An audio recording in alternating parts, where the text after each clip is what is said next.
तरय रांगरी रांचे ठुलबादल निम्निङाले येसेसर कुन्तो संबयज्ञला ये दासरी छासालो मु पाल्देन बज्र हेरुका रांगना सल्वे खर्गीको याङदा थोक्ला छासालो मु चोमदेन छेजु हेरुका सिठोरब जन लायेको यन्देन गेला छासालो दुर्जे सोनो ठेलेको ठुचर बर्ब खर्गीको ठेले जेला छासालो अहिले भर्खर मात्र सिठोको मेलम अथवा प्राणीदान गरियो जसलाई म केही व्याख्या गर्न गइरहेको छु त सिठोको कुरालाई बुझ्न जान्न र सिठोको भगवानहरूलाई चिन्नका लागि प्रज्ञा नै चाहिन्छ। प्रज्ञा बिना कुनै वस्तु वा सत्तालाई बुझ्न गाह्रो पर्न जान्छ। सर्वप्रथम सिठो भन्ने शब्द दुईवटा छन्, शिवा र ठुवा। र शिवाको अर्थ शान्ति हो भने यसैको विपरीत ठुवाको अर्थ हुन्छ क्रोध अथवा रुद्र भन्ने, यानि शान्ति र क्रोधका भगवानहरू र सिठो लाछो यसलाई भनिन्छ। सिठोको भगवान जम्मा 100 जना हुन्छन्, शान्तिको 42 जना र क्रोधका भगवानहरू 58 जना हुन्छन्। यी 100 जना भगवानहरू पञ्चबुद्धहरूबाट नै उत्पन्न भएका हुन् अनि ती पञ्चबुद्धहरू समन्तभद्रका रूपहरू हुन्। ती बुद्धहरू हुन् अक्षोभ बुद्ध, रत्नसम्भ बुद्ध, अमिताभ बुद्ध, वैरोचना बुद्ध र अमोघ सिद्धि बुद्धहरू हुन्। यी बुद्धहरू आफ्नो दिशामा विराजमान छन्। यी पञ्चबुद्धहरूबाट उत्पन्न भएका शान्ति र क्रोधका भगवानहरू हामी मरेको 3 दिनको बादमा देखा पर्न थाल्छन्। 3 दिनसम्म त हामीलाई होस अथवा चेतना खोलिएको हुँदैन, मूर्छित अवस्थामा भएका हुन्छौँ। हामी मर्नुभन्दा केही क्षण अगाडि कस्तो अवस्थामा थियौँ, कस्तो ग्रस्त बिमार र असाध्यै पीडाहरू भोगिरहेको अवस्थामा थियौँ। तर हाम्रो शरीरमा भएका पञ्च इन्द्रिय, कर्म इन्द्रिय र क्रमशः निस्किँदै गएपछि शरीर प्राय शून्य हुन्छ। त्यो शरीरमा केवल संचेतना आत्मा अथवा नामसे मात्र हुन्छ। त्यो संचेतनालाई शरीरदेखि छुट्टिन धेरै गाह्रो पर्छ र यसैले आमा र बाबुको मिश्रणले गर्दा त्यहाँ वियोग हुन धेरै कठिन भएको हुन्छ। जब त्यो शरीरबाट उम्किएपछि अथवा त्यो नामसे बाहिर निस्केपछि अघिको अवस्थाहरू सबै भुलिन्छ र ऊ स्वस्थ प्रकारले उडी हिँडी खुसी साथ कहिले वहाँ कहिले यहाँ क्षण कहाँ कहाँ पुग्छन्। जब उसलाई संचेतनालाई अथवा आत्मालाई भोक र तिर्खाको अभ्यास हुन्छ अथवा सताउँछ, तब उसलाई घरको याद आउँछ। त्यो संचेतना घरमा आइपुग्छ। सबै परिवारलाई सोध्छन्, इष्ट मित्र बन्धु बान्धवहरूलाई पनि सोध्छन्, तर कसैकोबाट पनि उसले उत्तर पाउँदैनन्। उसको बोलीलाई कसैले सुन्दैनन्, किनकि उसले हामीलाई देखे तापनि हामी उसलाई देख्न सक्दैनौँ अथवा उसको आवाजलाई हामी सुन्न सक्दैनौँ। उसले आफ्नो परिवार र आफन्तजनलाई चिया खाजा दिएको देख्छन्, सबै लाइनसँग बसेका हुन्छन्। ऊ संचेतना पनि उनीहरूकै लाइनमा गएर बस्छन्। सबै जनालाई खाना पिना अथवा भात तिउनहरू दिन्छन्, तर त्यो संचेतनालाई दिँदैन। उसले त्यो बाँड्दै गएको भान्सेलाई आँखाभरि आँसु बनाएर भात माग्छन्, तर उसको बोली सुन्दैनन्। खाना उसले विलाप गरी गरी माया लाग्दो गरी रोएर धेरै समयसम्म भात अथवा खाना मागिरहन्छन्, तर त्यस समयको उसको सुनिदिने कोही हुँदैनन्। संचेतनाको भोग तिर्खा दुःख व्यथा वेदना बुझिदिने कोही हुँदैनन्, कसैले सुनिदिँदैनन्। उसले सबै आफन्तजन परिवारहरूलाई सोध्छन्, तपाईँहरूलाई के भयो, किन मदेखि रिसाएको, किन मन दुखाएको, मसँग किन नबोलेको भनेर धेरैजनालाई सोध्छन्, तर कसैले उसलाई देख्दैनन् अनि उसको आवाज पनि सुन्दैनन्। अन्तमा ऊ धेरै दुःखी भएर त्यहाँबाट निस्कन्छन्। ऊ एक्लै जाँदा जाँदा धेरै टाढा हिँडे पश्चात एउटा खोलामा पुग्छ। उसलाई पुरा भोक र तिर्खाले व्याकुल पारेको हुन्छ। तब उसले पानी पिउनलाई 2 हातलाई अन्जुली बनाई टाउको निहुराएर घोप्टो परेर पानी पिउनको लागि उसले पानीभित्र आफ्नो अनुहारको परछाइ देख्दैन। उसलाई यस्तो भान हुन्छ कि म त मरेछु क्या हो। उसले अनेकपल्ट पानीमा हेर्छन्, तर उसको अनुहार देख्दैनन्। ऊ उठ्छ, झुरुक्क अघि आएको बाटोमा हेर्छ, टेकेको ठाउँमा पैतालाको छापहरू हेर्छन्, त्यहाँ पनि कुनै छापहरू हुँदैनन्। ऊ निराश भई दौडिन्छ, रुन्छ, कराउँछ। क्षणमा डर र त्रास उत्पन्न हुन्छ। यता उता हेर्छन् र कोही देख्दैनन्। एक क्षणमा अन्धकार हुन्छ, केही उज्यालो हुन्छ। यदि त्यो मर्ने मान्छेले अथवा संचेतनाले धर्म गरेको छ भने केही क्षण चेतना खुलिन्छ र धर्म गरेको छैन भने पाप मात्र गरेको छ भने अन्यलमा नै 3 दिन बितेको पनि थाहा हुँदैनन्। अब चौथो दिनदेखि त्यो संचेतना आत्माको सिठोको भगवानहरूसँग दर्शन गर्ने यात्रा सुरु हुन्छ। संसारमा जिउँदो हुँदा आफूले गरेको धर्म र पापको पुण्यहरू त्यो संचेतनालाई मात्र थाहा हुन्छ। अब उसले पञ्चबुद्धहरूको अर्को रूपहरूलाई दर्शन गर्न सक्नुपर्छ। शान्ति र क्रोध अथवा शिव र ठुवाका भगवानहरूको प्रत्यक्ष रूपमा दर्शन गर्ने समय आयो। उसलाई यस्तो आवाजहरूले डर र आपत्ति उत्पन्न गराउँछ। घरि बादल गर्जेको सुन्छ, केही क्षणमा पानी परेको, बिजुली चम्केको, हावा पानी आदि तुफान आएको अनुभव हुन्छ। जब अन्धकार त्यो कालो बादल उज्यालोमा परिणत हुन्छ तब हेर्नै नसकिने अति डरलाग्दो विशाल कायाहरू उत्पन्न हुन्छन्। नाना थरीका डरलाग्दा जनावरहरूका टाउको भएका हातहरूमा धारिलो हात हतियारहरू लिएको अति डरलाग्दो गर्जनको साथ त्यो आत्मा अथवा संचेतनालाई मार्न आएको जस्तो हुन्छ। उसलाई यस्तो आपत्ति आइलाग्दा ऊ डरले यताउता दौडिन्छ, भाग्छ, गुहार माग्छ, सहायता माग्छ, तर त्यहाँ उसलाई सहयोग गर्ने कोही हुँदैन। न त संसारमा भेटेका आफन्तहरू हुन्छन्, न त प्रियजनै हुन्छन्, न त जन्म दिने आमा बाबु, न छोराछोरी, न इष्टमित्र नै हुन्छन्। आफू एक्लै त्यहाँ हुन्छन्, केवल गर्जन र डरलाग्दो अनुहार भएका शान्तिका भगवानहरूका रूपहरूसँग। त्यस समय उसले यस्तो आवाज सुन्छ, यही हो, यही पापी, यही हो अधर्मी, हो र हाहा भन्ने अति नै डरलाग्दो आवाजहरू उसको कानमा गुन्जिन्छन् र त्यो आवाजहरूको ध्वनि त्यहाँ गुन्जिन्छ। अनि यसरी 1 हप्तासम्म 42 जना शान्ति स्वरूप भगवानहरूले दर्शन दिए पञ्चबुद्धमा लीन भई लुप्त हुन्छन्। अन्त यसरी संचेतनाले 7 दिनको शान्तिको भगवानलाई दर्शन गर्ने समय सकिन्छ। संचेतना डराइरहेको हुन्छ। उसलाई अतीतमा गरेका धर्म, पाप, सुकर्म, कुकर्म, अन्याय र न्याय, सद्विचार, अत्याचारहरूको दृश्य आँखाको सामान्य आइरहन्छ। उसले त्यस समय पश्चाताप गरेर कुनै फाइदा छैन। अनि त्यहाँ उसलाई सन्तावना दिने पनि कोही हुँदैन। आफूले अतीतमा गरेको कर्मको फल भोग्नै पर्छ, चाहे धर्मको कर्म होस् चाहे अधर्मको पापको कर्म होस्, जसरी भए पनि भोग्नु नै पर्छ। र त्यो संचेतना अथवा त्यो मान्छे मरेको 3 दिन अनि अघिदेखि बेहोस मूर्छित अवस्था बिउजेपछि तिमीले यस समय सारा संसारको चलाचल अवरुद्ध भएर रोकिएको पनि देख्नुभयो। त्यसमा अघि भनिएको जुन उसले भोगेको कुरार्थ यसलाई फेरि स्मरण गर्दै फेरि भन्नुहुन्छ। सबै दृश्यहरू अद्भुत र विचित्र भएको पनि देख्नुभयो। त्यसपश्चात अलौकिक प्रकाशमा बुद्ध एवं देव देविकाहरू प्रकट भएको देख्यौ। सबैभन्दा पहिले सम्पूर्ण आकाशको रङ्ग नीलो देख्नुभयो। त्यस समय मध्यबिन्दुको विकासमान क्षेत्रबाट भगवान वैरोचना श्वेत अथवा सेतो वर्णमा सिंहको आसनमा बस्नु भएको, गगनेश्वरी यानि स्वर्गको मातासँग अङ्कमाल गरेको दृश्य पनि देख्नुभयो।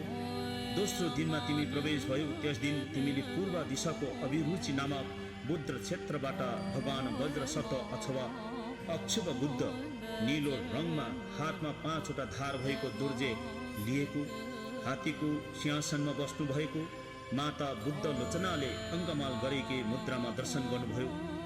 यसको साथसाथै लास्यमा र पुष्पमा अर्धचन्द्रकार भएर इन्द्रधनुषी उज्यालो विमानमा बस्नु भएको दर्शन पनि तिमीले पाउनुभयो। यसबाट 6 जना बुद्धकायहरूको पनि दर्शन पाइसक्नुभयो। र जब तिमी मरेको तेस्रो दिन जब तिमी भयभीत भइरहेको हुनेछ, त्यति बेला तिमीलाई उदय भएको कृपाको अङ्कुशमा अल्झिरहेको थियो र तलतिर झरेको अनुभव गर्यौ।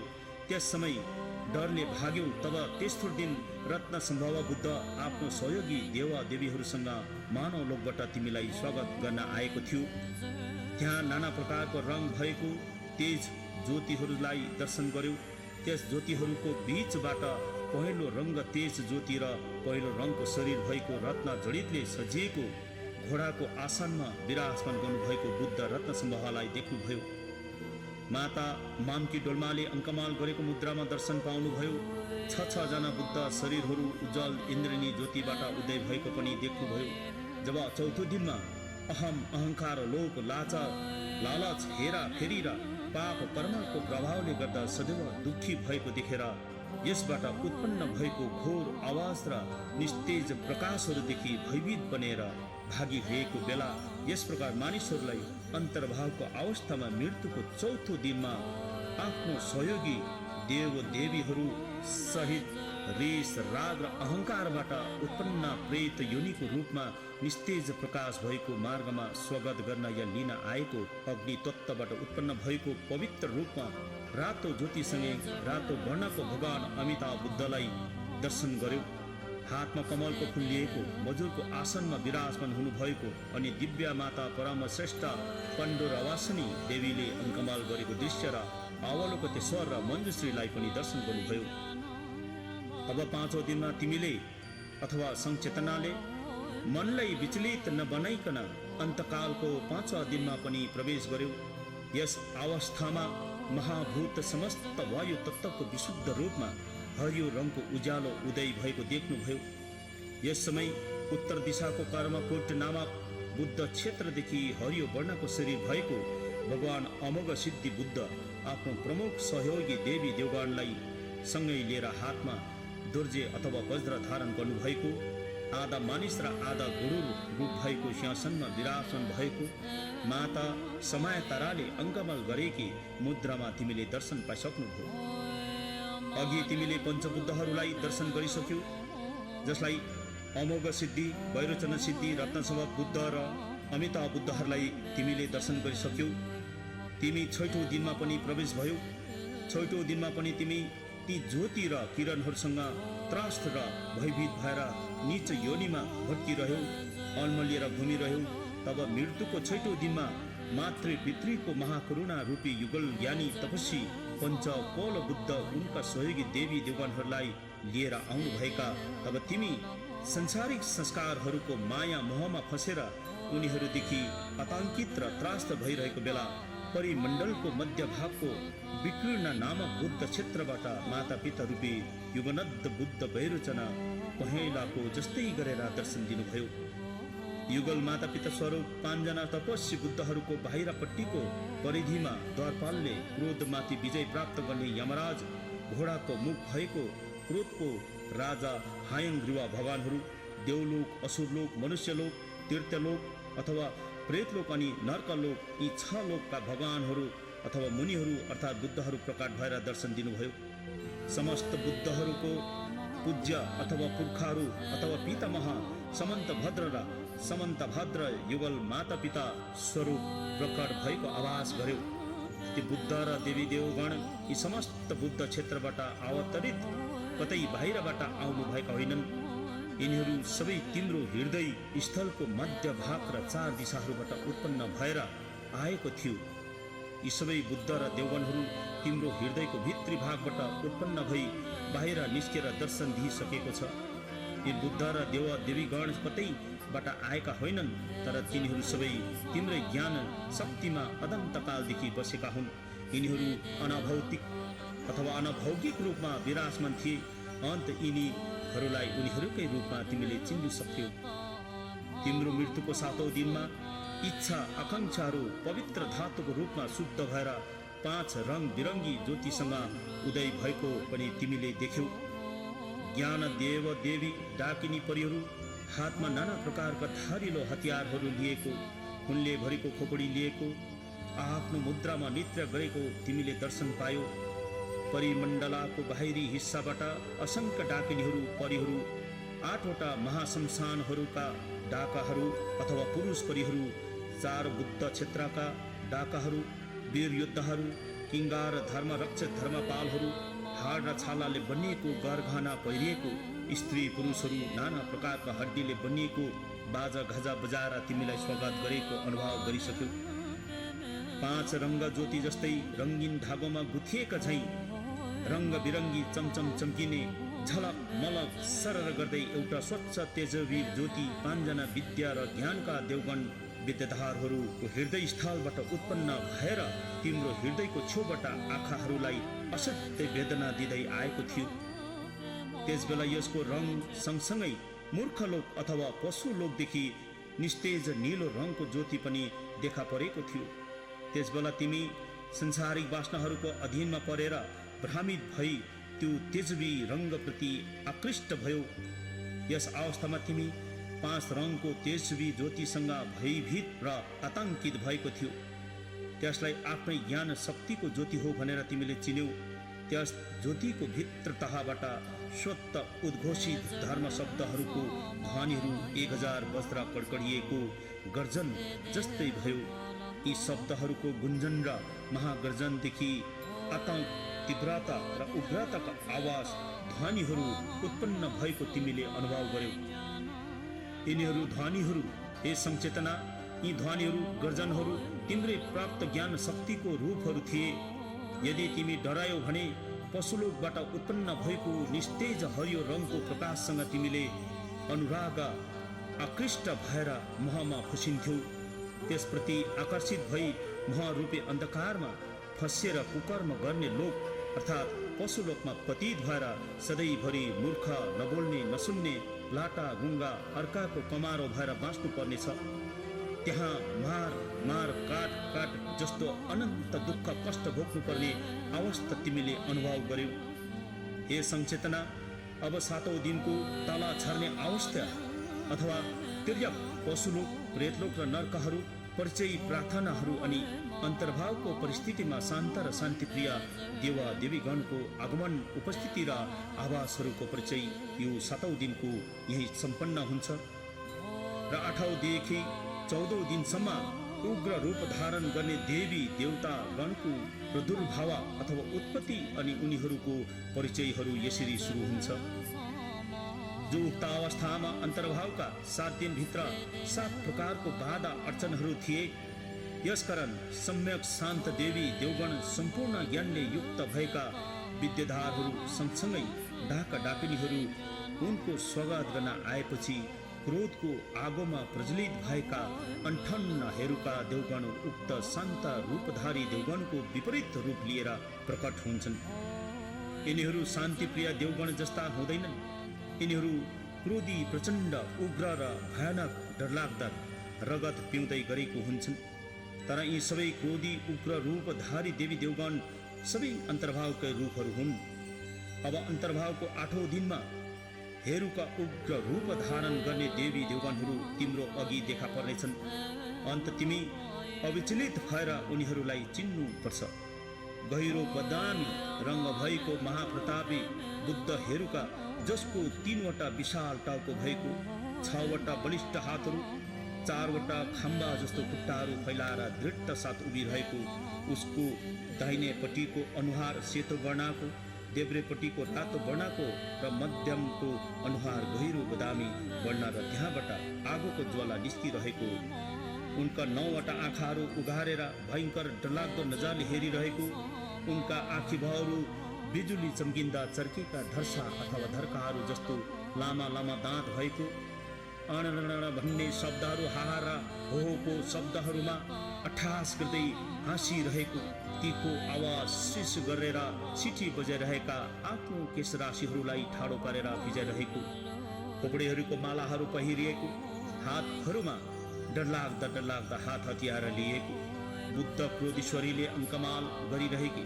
उनको हातमा शङ्खाको पात्रमा रगत, मुखमा हाल्दै गरेकै खुन पिउँदै कण्ठबाट मेघ गर्जन जस्तो आवाज निस्किरहेको, यी देवी देवगणहरू तिम्रो मस्तिष्कको मध्यमबाट प्रकट भएर तिमीलाई दर्शन दिइरहेका छन्।